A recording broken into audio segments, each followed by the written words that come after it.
In this video, I will be doing ending number 5 for Hollow Knight, and it requires delivering this delicate flower to Godmaster. Now, as far as I know, it's pretty much the same as ending number 4 anyway, it's just a small change in cutscene, but I will do that regardless. And it requires actually picking up the flower again from the grave, since when I finish the quest, I cannot really get this delicate flower from the quest giver, from the original quest giver, but I can pick it up from the grave apparently, and I will need to deliver it to Godmaster. So I will just cut there probably, unless this attempt will be successful, and just go back when I finally succeed. Let's do something like that.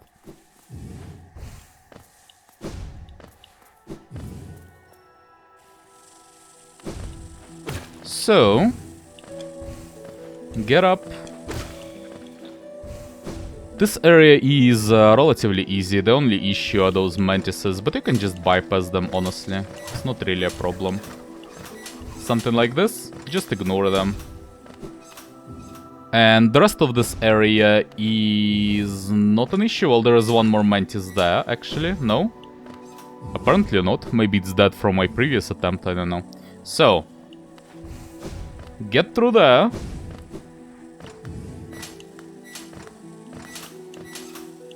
Nope. That was a bit of a reckless jump, but it worked out. So...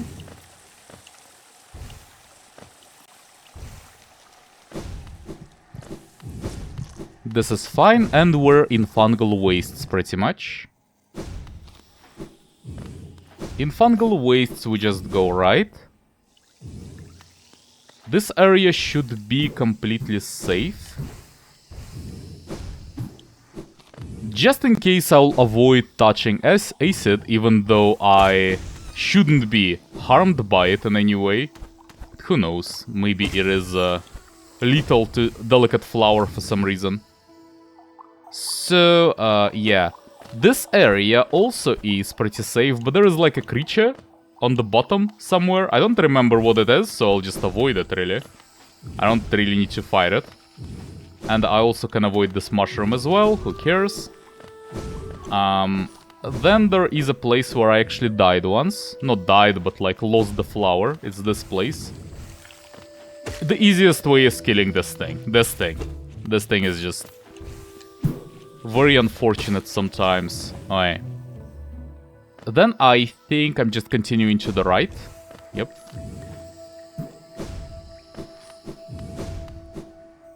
The bridge is already there, obviously, so I should be fine just going through it. By the end of it, I still am not sure if I can open this door again. I'm not sure. Like, it did open once, but not anymore for some reason. Well, I still can, like, just go the secret way, which works for me, really. There shouldn't be anything bad, right? Yep. Now, I should just dash through this. No, not through this, but through this place. There is no one. That is actually very fortunate. So I suppose enemies do not respawn there yet, if you killed them previously. It's not very dangerous anyway, so who cares? So, okay. Quite a safe area so far. Nothing on the bottom. Next one. My first enemy. Very exciting.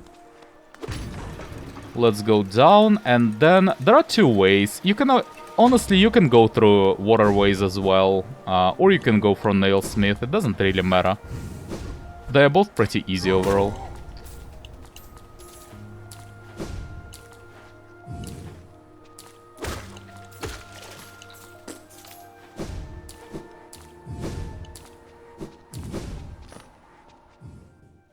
Now, as far as I remember, I just need to hug the right wall, pretty much.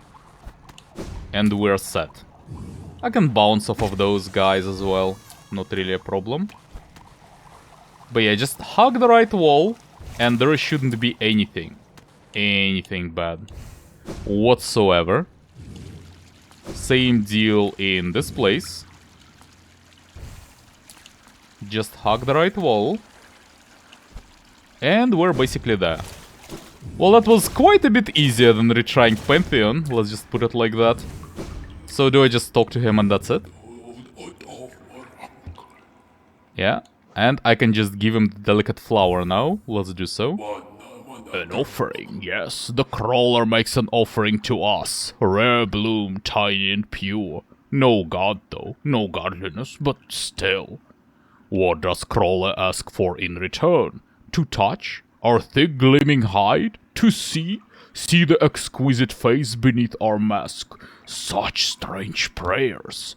No, no, crawler presumes too much.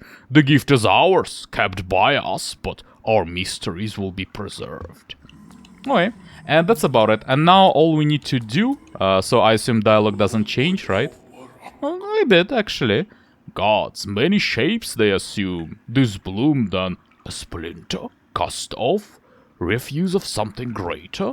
No, no tune. If it sings, we cannot hear it. A little bit different, but not much.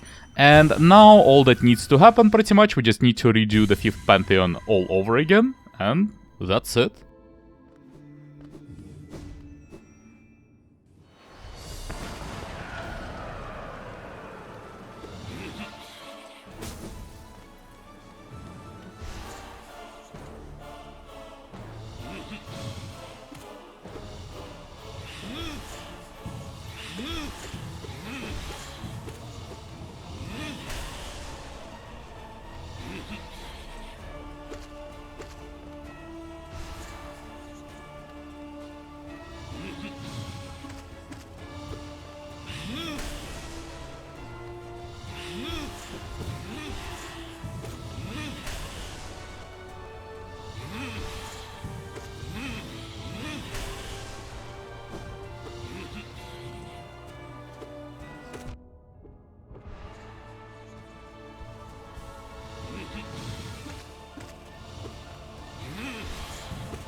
And that's it for Hollow Knight. Between the previous video and this one, I also went back and collected one of the spell upgrades that I missed before. That was what prevented me from getting to the 112% in the previous video, which is the most you can get apparently. And while there is still technically some additional content left, there is a lot of additional content in this game. It's nothing too important really. I think this is the best point to make a proper conclusion to the game. In this conclusion, first of all, I want to say that this is one of the best designed games I've played in years probably. It's not like I'm a big fan of Metroidvanias normally, but Hollow Knight squeezes out of this genre pretty much every drop of value that can exist there. It's the Metroidvania formula executed to perfection, pretty much. The only objective problem, and it's a small one, is that there are some bugs. And yeah, insert a mandatory bugs in Hollow Knight joke, but there are some bugs. There are not a lot of them, and they don't affect the experience too much, but they do exist. It's mostly the sort of stuff where you don't get invulnerability frames when you should have, or when you suddenly teleport for some short distance and end up in a different place compared to where you should have been. It's not a big deal, but it happens, rarely. And I also could include my experience with the game crashing, which is a pretty big deal, but since it seems to be working fine for most people, I would assume that the problem is on my end somehow, so I'll not hold it against the game. By the end of it, I had a few crashes that were not recorded on camera, but none of them were disruptive, so whatever. Getting to the good stuff though, the amount of additional content in this game is just wild. The game is definitely worth its price, whatever its price currently is. There is a lot of content. It also is completely free, there are no DLCs. Or rather, I should say that all of the DLCs are completely free in Hollow Knight. And that definitely deserves some mention. And also, that content includes all types of stuff. It's exploration, combat and platforming, whether you want to just do more fighting or learn more about the game world's lore and its story. You can continue to do so for quite a while, even after you get to the official end of the game. And speaking of the story, here's what I'm going to do. I'm mostly limited by what I've seen in the game personally so far. I didn't watch any videos, for example, that would explain the full extent of the story with every single piece of evidence available in the game collected. Instead, though, let me speculate for a while on what actually happened based on my own experience, simply because I find it more fun to discover things by myself, usually. By the end of it, I would say there are still two big mysteries that do not really have a clear answer to them, at least from what I've seen. The first one is the prehistory of all this. How did this thing start? We have some info on the kingdom being established, but not that much about the time when the Radiance problem began manifesting itself, and especially why it happened. It's clear that Radiance predates this kingdom by quite a bit, but as for why it never presented a problem before that, and why it suddenly became that bad later, there is no info on that time period. And the second big question is about the protagonist, the actual Hollow Knight himself. On the one hand, Hornet clearly calls him a sibling. On the other hand though, when talking before the final Radiance fight, she also clearly makes a distinction between who she is and who the current vessel and the protagonist are, mentioning that the area is made to sustain your kind and she's not suited for it. So there is clearly some contradiction. And of course there were a lot of tidbits on the origin of the protagonist throughout the whole game. The biggest ones were in the Abyss cutscene, of course. The mention of being born from God and Void is the most telling one. But since the exact specifics of this process were left unexplained, it remains quite a bit abstract. There was one moment in that cutscene of the Hollow Knight looking at his past self, I assume, as he was following the king out of the room. Now, the way I see it, there are two most likely explanations, which both would have some unexplained parts to them still. The first one is that he is an artificial creation of some sort, which is most likely the case, regardless. And the version of himself that he sees at that moment is like like his pre-alpha version that King was working on at the moment, which was then changed a lot after that to finally produce the Hollow Knight as we know him. The second possibility is that he was a real bug at first, the actual living being that had something done with him that made him different. In that case, the question stands, who was he? Because I assumed he just was one of the knights, as there are a lot of mentions about King's Knights being a big thing in this world, but Dung Defender doesn't recognize him as a knight. It still could be just faulty evidence pretty easily. The scene that you had seen of the past Hollow Knight following the king might have just never happened. It might have been meant in a figurative sense to show you the blind devotion, for example, or just obedience that he expressed toward the king that led him wherever he wished to. Or Dung Defender's memory could be faulty as well. But regardless, if we accept those pieces of evidence as true, it would mean that the Hollow Knight was someone close to the king, but not a knight back then. Combining it with the Hornet's siblings remark, I would assume that he was indeed a son of the king, initially at least, and then yes, something was done to him with a specific purpose of containing the radiance, of being the vessel, which was never put in motion for some reason. Now that I think about it, that's also a question that I don't have an answer to. I think I even mentioned it in my playthrough. If the protagonist is the one who was made to be the vessel by the king himself, then how come the current vessel is someone different? Was he just not fully ready yet by the time it needed to be done? Or was it the dreamers who decided to go through with someone else and King's wishes were ignored? Simply put, there is just no info about it. I can give a lot of different blind speculations, but they don't have much substance to them, so I guess I'll just leave it like that. And other than that, I think the game was pretty clear by the end of it about how its world functions. Though it was scattered all over the game, all of those tiny tidbits of info, but in the end they do form a pretty clear picture. I like the story a lot. I definitely can see it being expanded successfully in future games, and I have full confidence in the writer's abilities to make it very engaging. One last tiny thing that I want to mention is still about Zod, returning to him. My previous theory about him being a brother of the protagonist is still relevant. It wasn't either confirmed or disconfirmed, at least if you accept Hornet's words about her being a sibling to Hollow Knights, both of them. That means there could be even more of them. And Zod is almost the exact opposite of the protagonist, despite his very similar looks. But he's full of dreams, where the protagonist is completely hollow. He's completely incompetent, where the protagonist saves the world, pretty much. And he's also extremely chatty and arrogant, where the protagonist is silent. So there are definitely some...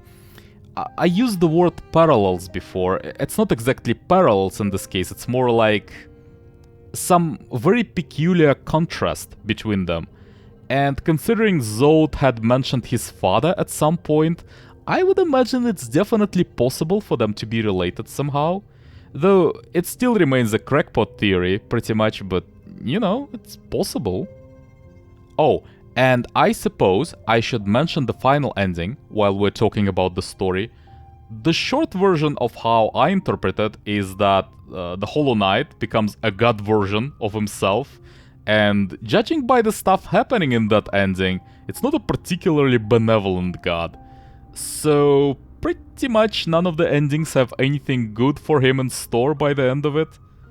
I suppose you're still fulfilling your destiny, one way or the other. Well, if you're completely hollow, destiny at least can still be considered a worthy goal. I suppose, something like that. With that, let's transition to boss fights. All of the boss fights are very well done. They're very creative and mostly fair. Maybe if you go into Radiant difficulty for some of them that wouldn't be so anymore, but that's also completely fine since it's entirely optional to do so. Boss fights are the highlight of this, for sure. Even though the ambience and graphics and sound design and level design are all really good, there was also a lot of care put into boss fights as well. I will not spend too much time going through individual boss fights, but let me just go through a short list of questions about them instead. What would I call my favorite boss fight in this game? I think the one that I like the most is the triple Mantis Lord fight, the 5th Pantheon version. It has a very cool flow to it, it's very smooth, it's like dancing pretty much, and there's also nothing unfair about it at all. I wouldn't mind seeing an expanded version of it even, if it existed. Maybe something with even more mantises? I would try it. The least favorite boss fight is a bit more difficult. I actually like the design for all of them. So my answer to this would be very heavily prejudiced based on my very last experiences with the 5th Pantheon. There were several fights where I consistently went, oh no, it's this fight again. It's not about the design of those fights. The design is fine, but they're just so long. I think the biggest offender for me was the Watcher Knight fight. It's the one with like 7 enemies that activate one after another and roll around the whole arena. It's not that much worse than some of the other fights, but I think that particular fight I had the most negative reaction to, so that's just how it is. The most difficult boss fight, if we're not talking Radiant versions, which I hadn't tried that many of, is definitely Absolute Radiance. The biggest issue with it is randomness. The fight can just go very differently depending on your dice rolls, pretty much. And it's still always fair and beatable in any scenario, but it's not always easy. While all of the other fights in the game honestly just require familiarity and then they become easy. Absolute Radiance also kinda follows this rule, but the randomness that I mentioned does make it a bit more difficult than the rest sometimes, at least. And that concludes my thoughts on the game. I enjoyed it a lot. I will definitely play the sequel in the future, and in general I will start paying attention to the developer, Team Cherry, regardless of what genre of games they will be doing after that, since games of this level of quality are pretty rare. And while I wasn't aware of that before, this game came from Kickstarter originally, which makes this level of polish even more incredible. So yeah, thanks for watching, and hopefully I'll return to the Hollow Knight world at some point when the Silksong is released.